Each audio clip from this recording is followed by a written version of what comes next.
Revista Espírita. Segundo ano, 1859. Jornal de Estudos Psicológicos. Publicada sob a direção de Allan Kardec. Setembro de 1859. Procedimentos para afastar os maus espíritos. A intromissão dos espíritos enganadores nas comunicações escritas é uma das maiores dificuldades do espiritismo. Sabe-se, por experiência, que eles não têm nenhum escrúpulo em tomarem nomes supostos, e mesmo nomes respeitáveis, há meios de afastá-los. Aí está a questão. Certas pessoas empregam, para esse fim, o que se poderia chamar de procedimentos, quer dizer, sejam fórmulas particulares de evocação, sejam espécies de exorcismos, como fazê-los jurarem em nome de Deus de que dizem a verdade, fazê-los escrever certas coisas, etc. Conhecemos alguém que, a cada frase, intimava o espírito para assinar seu nome. Se fosse a verdade, ele escreveria o nome sem dificuldade; se fosse o falso, ele se deteria logo, ou no meio, sem poder terminá-lo. Vimos essa pessoa receber as comunicações mais ridículas de parte dos espíritos que assinavam o nome de empréstimo com uma firmeza perfeita. Outras pessoas pensam que o meio eficaz é fazer confessar Jesus em carne, ou outras verdades da religião. Pois bem, declaramos nós que se alguns espíritos, um pouco mais escrupulosos, detêm-se pela ideia de um perjúrio ou de uma profanação, aos que juram tudo o que se quer, que assinam todos os nomes, que se riem de tudo, e afrontam a presença dos mais veneráveis sinais, de onde concluímos que, entre o que se pode chamar de procedimentos, não há nenhuma fórmula, nenhum expediente material que possa servir de preservativo eficaz. Nesse caso, dir-se-á, não há senão uma coisa a fazer, que é de parar de escrever. Este meio não seria melhor, longe disso, seria pior em muitos casos. Dissemos, e não poderíamos repeti-lo muito, que a ação dos espíritos sobre nós é incessante, e não é menos real porque é oculta. Se ela deve ser má, será mais perniciosa ainda pelo fato de que o inimigo estará oculto. Pelas comunicações escritas, ele se revela, se desmascara, sabe-se com quem se tem relação, e pode-se combatê-lo. Mas se não há nenhum meio de afastá-lo, que fazer então? Não dissemos que não haja nenhum meio, mas somente que a maioria daqueles que se empregam são impotentes. Aí está o assunto que nos propomos desenvolver. Não se pode perder de vista que os espíritos constituem todo um mundo, toda uma população que preenche o espaço, que circula aos nossos lados, e que se mistura a tudo aquilo que fazemos. Se o véu que nos oculta viesse a ser levantado, vê-los-íamos, ao redor de nós, irem, virem, seguir-nos ou evitar-nos segundo o grau de sua simpatia, uns indiferentes, verdadeiros vadios do mundo oculto, os outros muito ocupados, seja consigo mesmos, seja com homens aos quais se agarram, com um objetivo mais ou menos louvável, segundo as qualidades que os distinguem. Veríamos, em uma palavra, o doble do gênero humano com as suas boas e suas más qualidades, suas virtudes e seus vícios. Essa companhia, da qual não podemos escapar, porque não há lugar tão oculto que seja inacessível aos espíritos, exerce sobre nós e com o nosso desconhecimento uma influência permanente. Uns nos conduzem ao bem, os outros ao mal, e nossas determinações, muito frequentemente, são o resultado de suas sugestões. Felizes somos quando temos bastante julgamento para discernir a boa ou a má senda a qual procuram nos arrastar.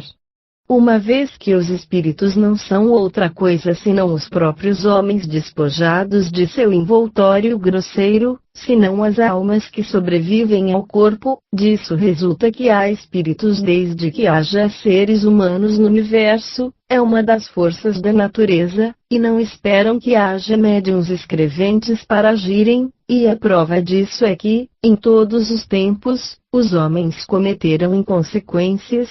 Eis porque dizemos que sua influência é independente da faculdade de escrever. Essa faculdade é um meio de conhecer essa influência, de saber quem são aqueles que vagueiam ao nosso redor, que se agarram a nós.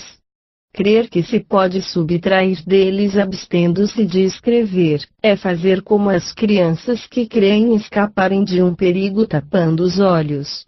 A escrita, revelando-nos aqueles que temos por acólitos, por amigos ou por inimigos, nos dá, por isso mesmo, uma arma para combater esses últimos, e devemos agradecer a Deus por isso. Na falta da visão para conhecer os espíritos, temos as comunicações escritas, por elas eles revelam o que são, é para nós um sentido que nos permite julgá-los, repeli-lo é comprazer-se em permanecer cego e querer continuar exposto à mentira sem controle.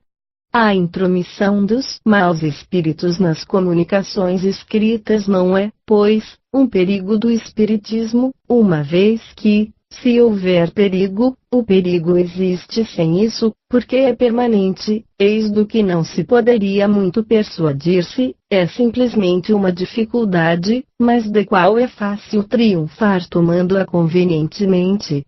Pode-se primeiro colocar como princípio que os maus espíritos não vão senão lá onde alguma coisa os atraia, portanto, quando se misturam as comunicações, é porque encontram simpatias no meio onde se apresentam, ou pelo menos lados fracos dos quais esperam se aproveitar. Em todo o processo, é que não encontram uma força moral suficiente para repeli-los.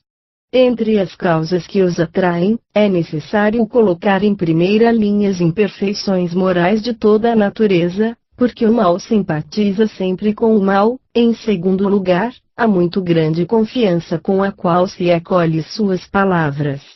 Quando uma comunicação acusa a origem má, seria ilógico disso inferir uma paridade necessária entre o espírito e os evocadores. Frequentemente, se veem as pessoas mais honradas expostas aos embustes dos espíritos enganadores, como acontece no mundo, pessoas honestas enganadas por velhacos, mas quando se está atento, os velhacos não têm o que fazer, é o que acontece também com os espíritos. Quando uma pessoa honesta é enganada por eles, isso pode prender-se a duas causas. A primeira é uma confiança muito absoluta que a dissuade de todo exame, a segunda, que as melhores qualidades não excluem certos lados fracos que dão presa aos maus espíritos, ansiosos em agarrar os menores defeitos da couraça. Não falamos do orgulho e da ambição, que são mais do que defeito, mas de uma certa fraqueza de caráter, e sobretudo de preconceitos que esses espíritos sabem explorar habilmente lisonjeando-os, e, a esse respeito, tomam todas as máscaras para inspirar mais confiança. As comunicações francamente grosseiras são as menos perigosas, porque não podem enganar a ninguém. As que mais enganam, são aquelas que não têm senão uma falsa aparência de sabedoria ou de seriedade, em uma palavra, a dos espíritos hipócritas e dos pseudo-sábios. Uns podem se enganar de boa fé, por ignorância ou por fatuidade, os outros não agem senão por astúcia. Vejamos, pois, o meio para desembaraçar-se deles. A primeira coisa é de início não os atrair, e evitar tudo o que possa lhes dar acesso. As disposições morais são, como vimos, uma causa preponderante, mas, abstração feita dessa causa, o modo empregado não é sem influência. Há pessoas que têm por princípio nunca fazerem evocações e esperarem a primeira comunicação espontânea que se apresente sob o lápis do médium, ora, querendo se lembrar do que dissemos sobre a multidão muito misturada dos espíritos que nos cercam, conceber-se-á, sem dificuldade, que é colocar-se segundo a opinião do primeiro que venha, bom ou mau, e como nessa multidão há mais maus do que bons, há maior chance de haver os maus, absolutamente como se abrisseis vossa porta a todos os que passam pela rua, ao passo que, pela evocação, fazeis vossa escolha, e vos cercando de bons espíritos, imponde silêncio aos maus, que poderão muito bem, apesar disso, procurar algumas vezes se introduzirem habilmente, os bons mesmo o permitirão para exercer a vossa sagacidade em reconhecê-los, mas eles não terão influência. As comunicações espontâneas têm uma grande utilidade quando se está certo da qualidade de sua companhia, então, frequentemente, deve-se felicitar pela iniciativa deixada aos espíritos. O inconveniente não está senão no sistema absoluto que consiste em se abster do apelo direto e das perguntas. Entre as causas que influem poderosamente na qualidade dos espíritos que frequentam os círculos espíritas, não se pode omitir a natureza das coisas das quais se ocupam. Aqueles que se propõem um objetivo sério e útil atraem, por isso mesmo, os espíritos sérios. Aqueles que não têm em vista senão satisfazerem uma vã curiosidade ou seus interesses pessoais, se expõem pelo menos às mistificações, se não tiverem piores. Em resumo, podem-se tirar das comunicações espíritas os mais sublimes ensinamentos, os mais úteis, quando se sabe dirigi-las. A questão toda está em não se deixar prender pela astúcia dos espíritos zombeteiros ou malevolentes. Ora, para isso, o essencial é saber com quem se lida. Escutemos, primeiro, a esse respeito, os conselhos que o espírito de São Luís deu, na Sociedade Parisiense de Estudos Espíritas, por intermédio do Sr. R., um de seus bons médiuns. Esta é uma comunicação espontânea, que recebeu um dia em sua casa, com a missão de transmiti-la. Qualquer que seja a confiança legítima que vos inspirem os espíritos que presidem aos vossos trabalhos, é uma recomendação que não poderíamos muito repetir, e que deveríeis sempre ter presente no pensamento quando vos entregais aos estudos. É de pesar e amadurecer, é submeter ao controle da razão mais severa todas as comunicações que recebeis, de não negligenciar, desde que uma resposta vos pareça duvidosa ou obscura. Em pedir os esclarecimentos necessários para vos fixar. Sabeis que a revelação existiu desde os tempos mais remotos, mas foi sempre apropriada ao grau de adiantamento daqueles que a recebiam. Hoje, não é caso mais de vos falar por figuras e por parábolas, deveis receber os nossos ensinamentos de um modo claro, preciso e sem ambiguidade. Mas seria muito cômodo não ter senão que perguntar para ser esclarecido. Isso seria, aliás, sair das leis progressivas que presidem ao adiantamento universal. Não estejais, pois, admirados-se, para vos deixar o mérito da escolha e do trabalho, e lambem para vos punir por infrações que podeis cometer contra os nossos conselhos. Algumas vezes é permitido a certos espíritos, ignorantes mais do que mal intencionados, de responderem em qualquer caso às vossas perguntas. Isso, em lugar de ser para vós uma causa de desencorajamento, deve ser um poderoso estímulo para procurar a verdade com ardor. Sede, pois, bem convencidos que, seguindo essa rota, não podeis deixar de chegar a resultados felizes. Sede unidos de coração e de intenção, trabalhai todos, procurai sempre, e encontrareis. Luís. A linguagem dos espíritos sérios e bons tem um cunho do qual é impossível se equivocar, por pouco que se tenha de tato, de julgamento e do hábito da observação.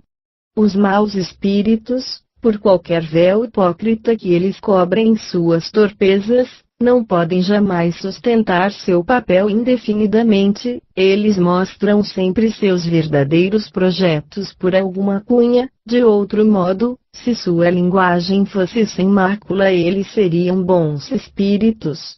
A linguagem dos espíritos é, portanto, o verdadeiro critério pelo qual podemos julgá-los, sendo a linguagem a expressão do pensamento, tem sempre um reflexo das qualidades boas ou mais do indivíduo. Não é sempre pela linguagem que nós julgamos os homens que não conhecemos. Se recebeis 20 cartas de 20 pessoas que jamais vistes, é lendo-as que estareis impressionados diversamente. É que, pela qualidade do estilo, pela escolha das expressões, pela natureza dos pensamentos, por certos detalhes mesmos de forma, não reconheceis, naquilo que vos escreveu, um homem bem elevado de um homem grosseiro, um sábio de um ignorante, um orgulhoso de um homem modesto? Ocorre absolutamente o mesmo com os espíritos. Suponde que sejam homens que vos escrevem, e julgai-os do mesmo modo, julgai-os severamente. Os bons espíritos não se ofendem de modo algum com essa investigação escrupulosa, uma vez que são eles mesmos que nula recomendam como meio de controle. Sabemos que podemos ser enganados, portanto, nosso primeiro sentimento deve ser o de desconfiança. Só os maus espíritos que procuram nos induzir ao erro podem temer o exame, porque estes, longe de provocá-lo, querem ser acreditados sob palavra. Desse princípio decorre, muito natural e muito logicamente, o meio mais eficaz de afastar os maus espíritos, e de se premunir contra suas velhacarias. O homem que não é escutado para de falar, o velhaco que sabe que se está a par do que ele é, não faz tentativas inúteis. Do mesmo modo os espíritos enganadores abandonam a parte onde veem que nada tem a fazer, e onde não encontram senão pessoas atentas que rejeitam tudo o que lhes pareça suspeito. Resta-nos, para terminar, passar em revistas os principais caracteres que nos revelam a origem das comunicações espíritas. 1. Os espíritos superiores têm, como dissemos em muitas circunstâncias, uma linguagem sempre digna, nobre, elevada, sem mistura com qualquer trivialidade, eles dizem tudo com simplicidade e modéstia, não se vangloriam nunca, não exibem jamais seu saber nem sua posição entre os outros. A dos espíritos inferiores ou vulgares tem sempre algum reflexo das paixões humanas. Toda a expressão que exala a baixeza, a suficiência, a arrogância, a fanfarrice, a acrimônia, é um indício característico de inferioridade, ou de fraude se o espírito se apresenta sob um nome respeitável e venerado. 2. Os bons espíritos não dizem senão o que sabem, eles se calam ou confessam sua ignorância sobre o que não sabem. Os maus falam de tudo com segurança, sem se importarem com a verdade.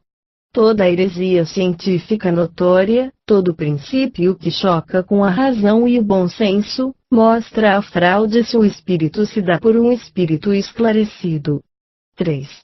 A linguagem dos espíritos elevados é sempre idêntica, se não pela forma, ao menos pelo fundo.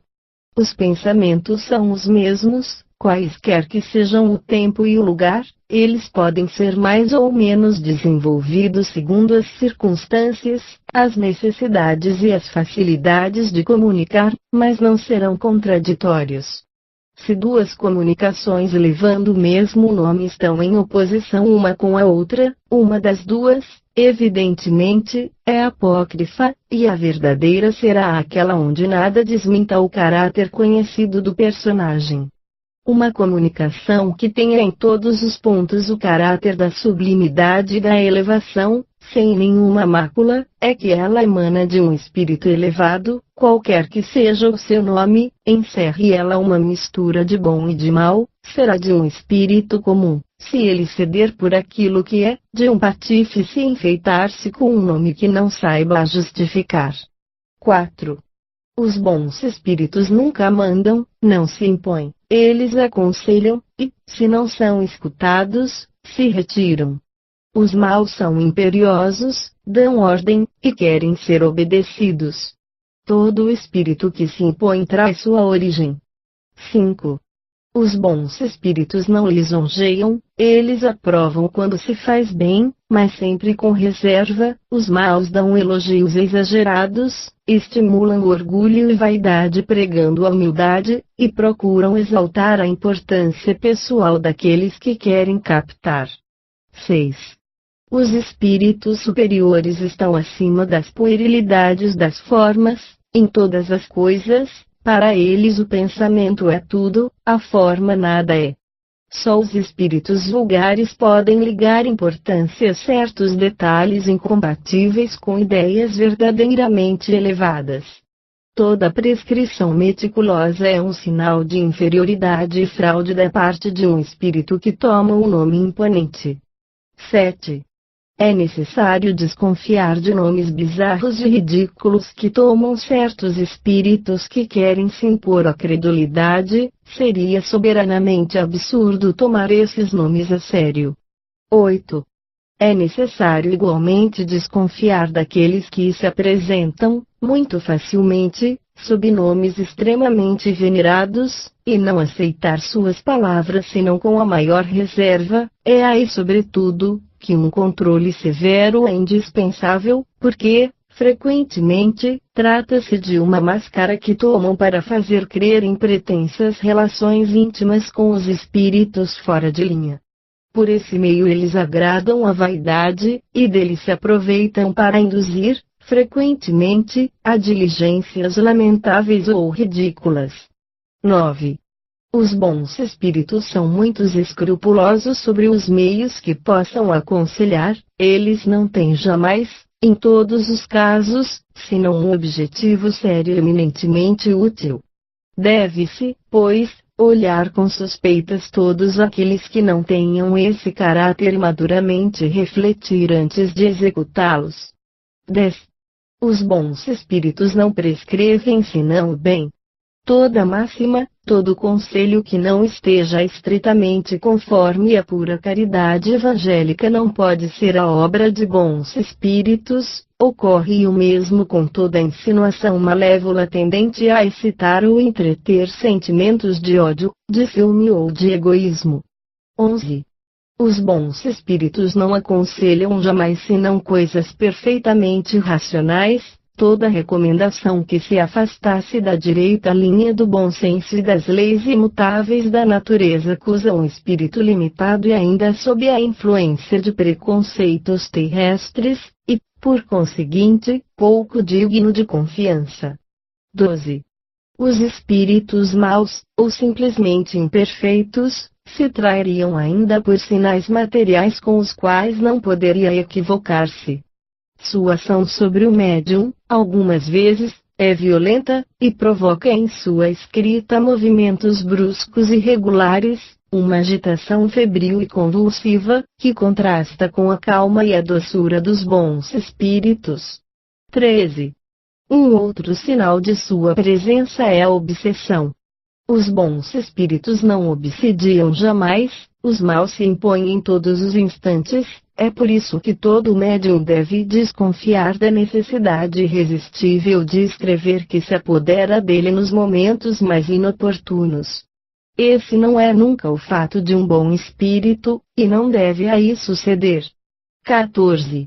Entre os espíritos imperfeitos que se misturam às comunicações, há os que se insinuam, por assim dizer, furtivamente, como para fazer uma travessura, mas que se retiram tão facilmente quanto vieram, e isso à primeira intimação. Outros, ao contrário, são tenazes, se obstinam junto de um indivíduo, e não cedem senão com o constrangimento e a persistência, apoderam-se dele, subjugam-no, fascinam-no a ponto de fazê-lo tomar os mais grosseiros absurdos por coisas admiráveis, felizes quando pessoas de sangue frio conseguem abrir-lhes os olhos, o que não é sempre fácil, porque esses espíritos têm a arte de inspirar a desconfiança e o distanciamento para quem possa desmascará-los, de onde se segue que se deve ter por suspeito de inferioridade ou má intenção todo espírito que prescreva o isolamento, o distanciamento de quem possa dar bons conselhos.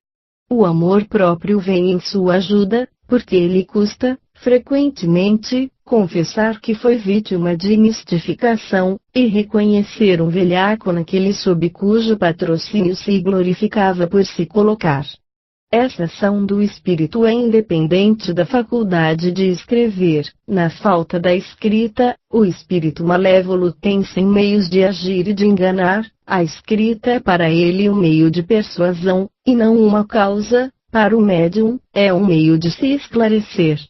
Passando todas as comunicações espíritas pelo controle das considerações precedentes, se lhes reconhecerá facilmente a origem, e poder-se-á frustrar a malícia dos espíritos enganadores que não se dirigem senão àqueles que se deixam benevolentemente enganar, se veem que se ajoelha diante de suas palavras, disso aproveitam, como fariam simples mortais. Está, pois, em nós provar-lhes que perdem seu tempo. Acrescentamos que, para isso, a prece é um poderoso recurso. Por ela chama-se a assistência de Deus e dos bons espíritos, aumenta-se a própria força, mas conhece-se o preceito, ajuda-te e o céu te ajudará. Deus quer muito nos assistir, mas com a condição de que façamos, de nossa parte, o que é necessário. Ao preceito acrescentamos um exemplo. Um senhor, que eu não conhecia, veio um dia me ver, e me disse que era médium, que recebia comunicações de um espírito muito elevado que o encarregara de vir junto a mim fazer-me uma revelação a respeito de uma trama que, segundo ele, se urdia contra mim, da parte de inimigos secretos que ele designou. Quereis, acrescentou, que eu escreva em vossa presença? De bom grado, respondi, mas devo dizer-vos, desde logo, que esses inimigos devem ser menos temidos do que credes. Eu sei que os tenho, quem não os tem? E os mais obstinados, frequentemente, são aqueles a quem se fez mais bem. Tenho para mim a consciência de não ter feito, voluntariamente, mal a ninguém. Os que me fizerem não poderão dizer o mesmo, e Deus será o juiz entre nós. Vejamos, todavia, o aviso que vosso espírito quer me dar. Sobre isso esse senhor escreveu o que se segue. Eu ordenei a C, o nome do Senhor, que é o facho da luz dos bons espíritos, e que recebeu deles a missão de difundi-la entre seus irmãos, de ir à casa de Allan Kardec, que deverá crer cegamente no que lhe direi, porque estou em nome dos eleitos nomeados por Deus para velar pela salvação dos homens, e que venho anunciar a verdade.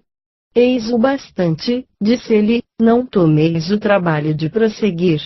Essa exortação basta para me mostrar com qual espírito estás relacionado, não acrescentarei senão uma palavra, é que para um espírito que se quer fazer de espertalhão, ele é bem inábil.